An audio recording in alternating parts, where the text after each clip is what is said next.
The Poem of the Man God, the First Year of the Public Life. Chapter 110. Jesus in the House of Jacob, near Lake Merom. 17th of February, 1945. I would say that Palestine, beside the Lake of Galilee and the Dead Sea, had another small lake or pond, in short a sheet of water, the name of which I do not know.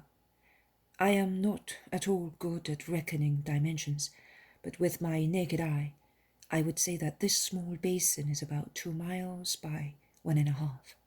Very small, as one can see, but its green shores are pretty, and also its surface, which is so blue and calm that it seems a huge chip of sky-blue enamel, veined in its centre by a lighter and slightly more wavy stroke of the brush, perhaps because of the current of the river, which flows into it in the north and flows out in the south, and which, because of the lightness of the water, which above all I don't think is deep, does not stop flowing, but like a live stream in the middle of still waters, it shows its vitality and presence by means of a different hue and light ripples of the water.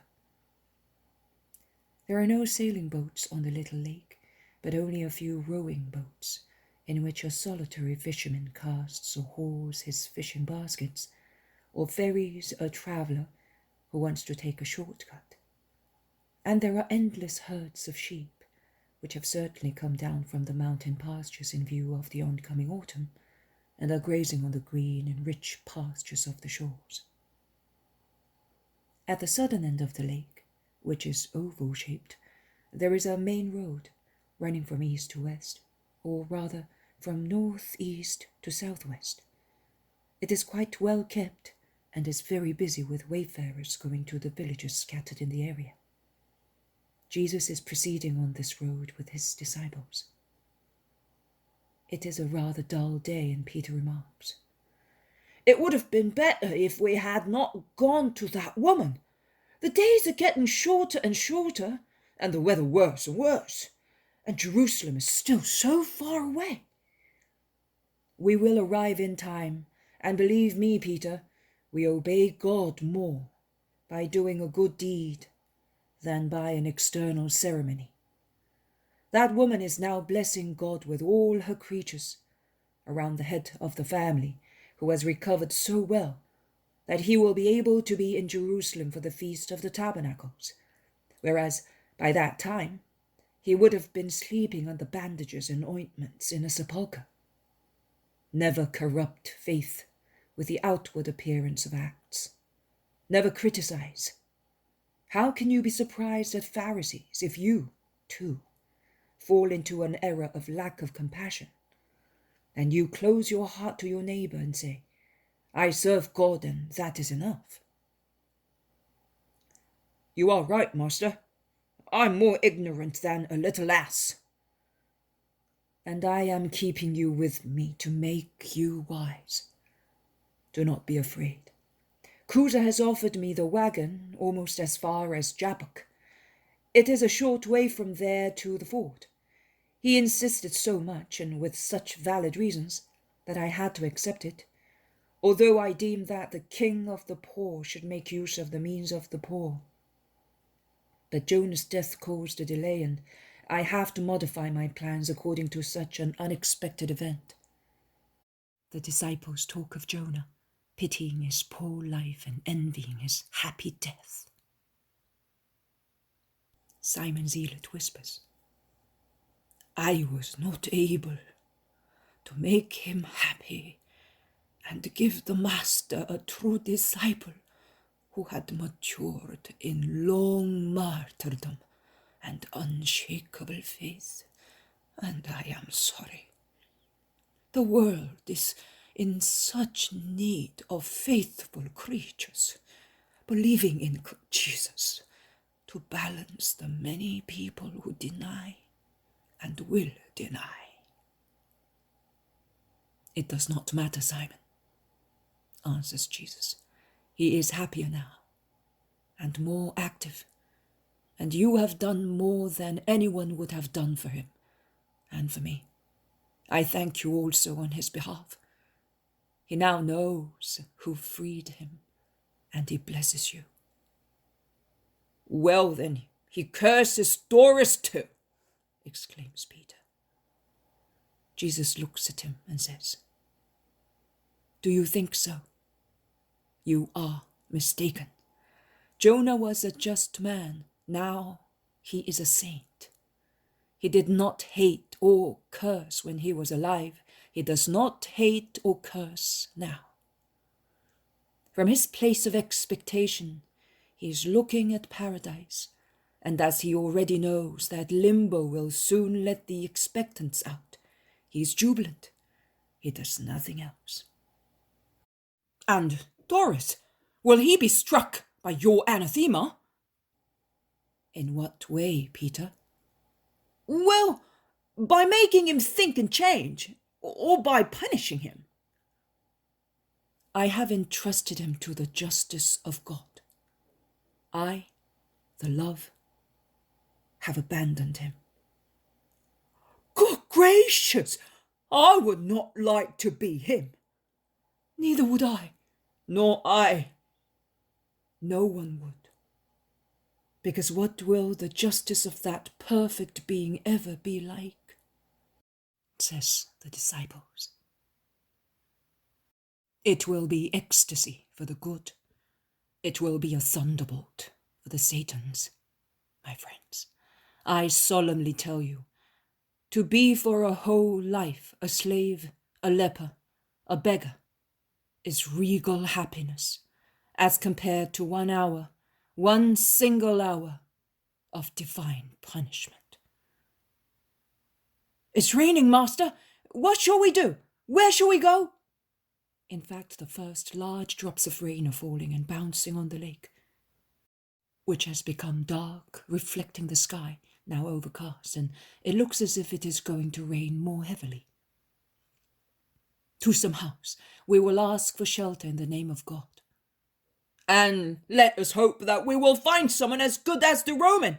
I do not think that they were like that. I had always avoided them as being impure. And I see that, if I take everything into account, they are better than many of us," says Peter. "Do you like the Romans?" asks Jesus.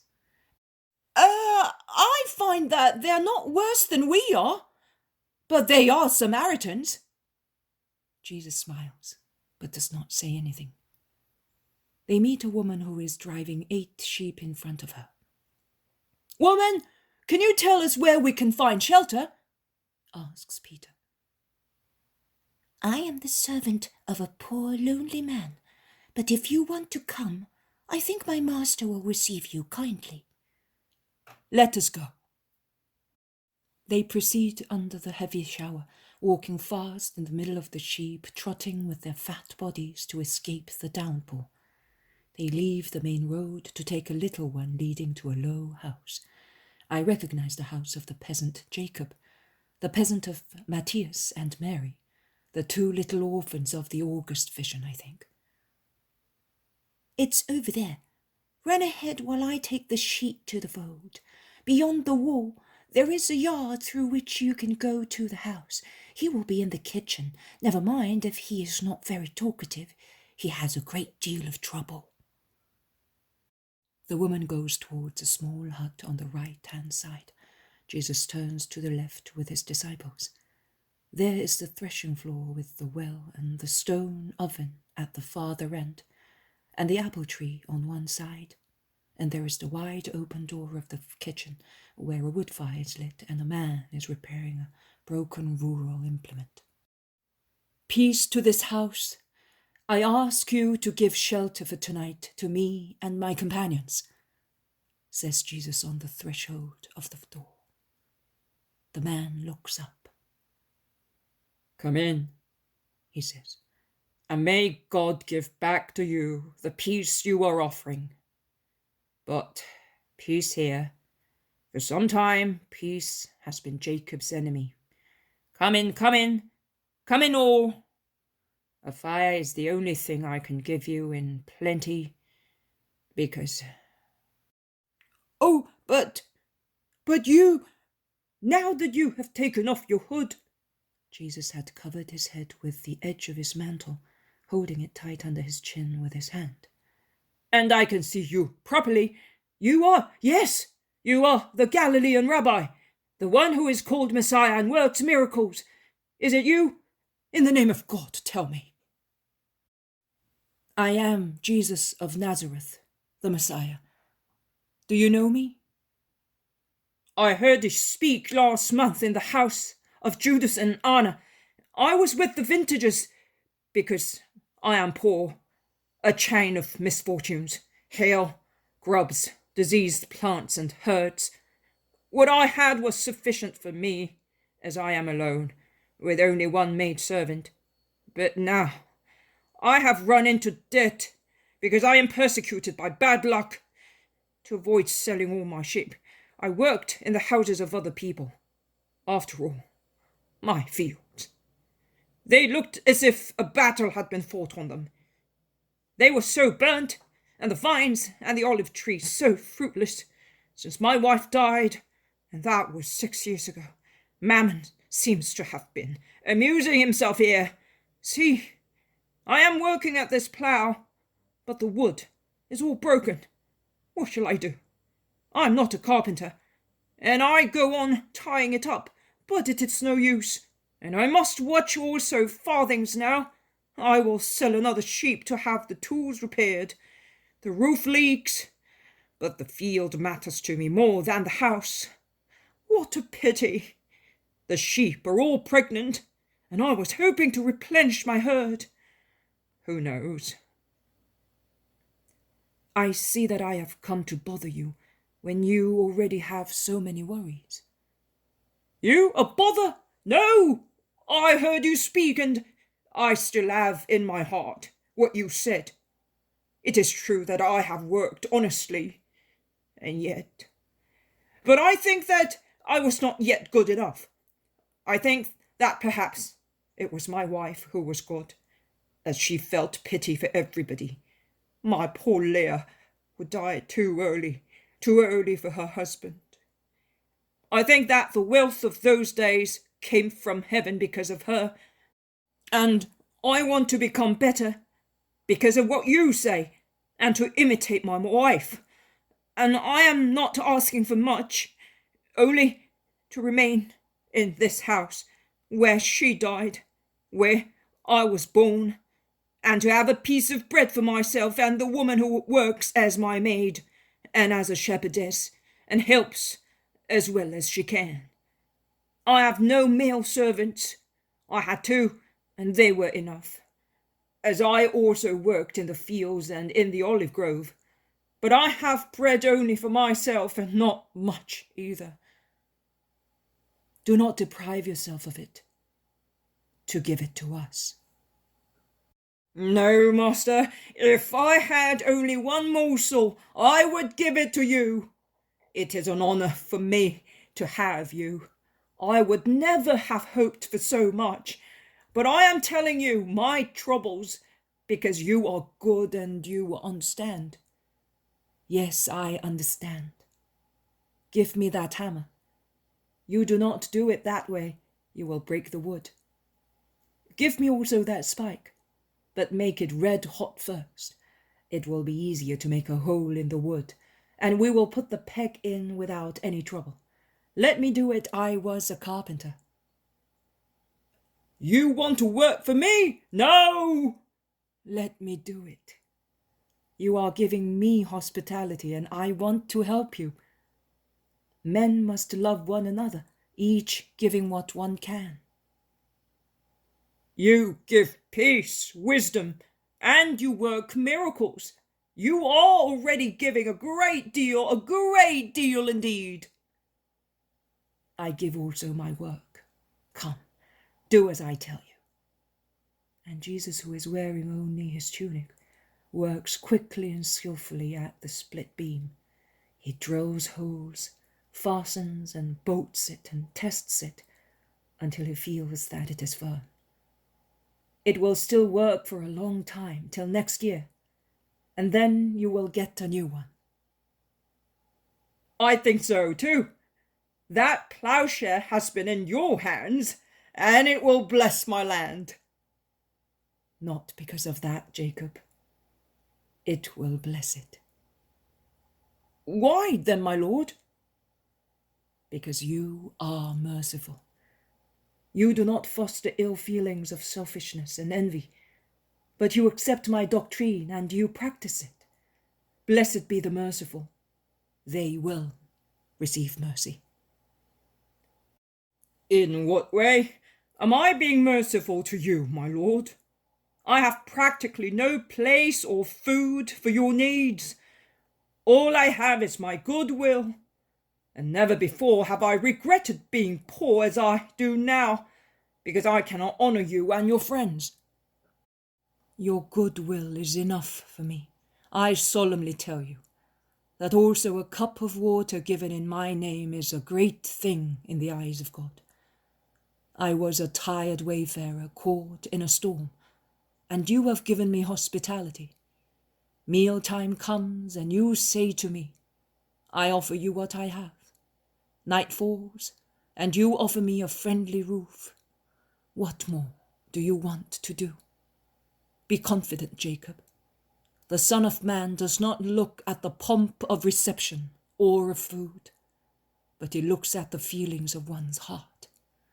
The Son of God says to the Father, Father, bless my benefactors, and all those who, in my name, are merciful to their brothers. That is what I am saying for you. The servant who has spoken to her master while Jesus was working at the plough comes back with some bread, some fresh milk, a few withered apples, and a tray of olives. That is all I have, apologizes the man. Oh, in your food I see a food that you cannot see, and I feed on it because it has a celestial flavor. Do you, Son of God, perhaps feed on some food which angels bring to you? Perhaps you live on the bread of the Spirit? Yes, the Spirit has a greater value than the body, and not only in me. I do not feed on angelical bread, but on the love of the Father and of men. That is what I find also at your table, and I bless the Father who led me to you with love. And I bless you because you receive me with love and give me love.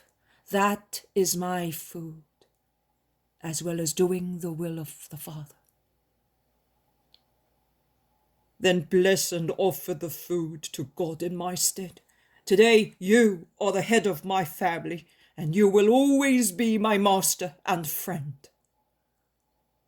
Jesus takes the bread and offers it, holding it up on the palms of his hands, saying a psalm, I think. He then sits down, breaks it, and hands it out. It all ends thus.